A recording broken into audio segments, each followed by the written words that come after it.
Hello, my name is Peter Twal, and today I'm going to read to you a poem I wrote called This Sunday in Ordinary Time. I think this poem kind of spun out of a couple conversations that I had with my parents, the first being with my mom about why there's so many dead people in my poems, and the second being a little bit more difficult of a conversation with my dad about what makes us good people. This Sunday in Ordinary Time. The swollen season gives birth to another police procedural, but who doesn't love a good detective?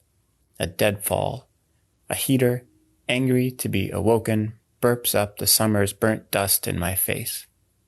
Before her cremation, the family swore they'd remove Nana's wedding band, but all pockets turned up empty afterwards. It's a miracle the ring hadn't been lost sooner, dancing from finger to finger as her body's bones made themselves known like a barn caving in a beam at a time. Infection spreads like fire across a small town. I'm passing through Logansport today, this Sunday in ordinary time. Barreling forward, 48 and a 30 to make mass, when Mama says, "Why all this hurried death in your poetry?" Bells at noon. I daydream of picking open a tabernacle with a wiry hair from my beard and a hairline sliver of silver to gorge on my crisp God, half hoping Christ tries to intercede. The Bible tells me, anyone who does evil hates the light. And no matter how brightly I bite back, the Bible never changes its mind.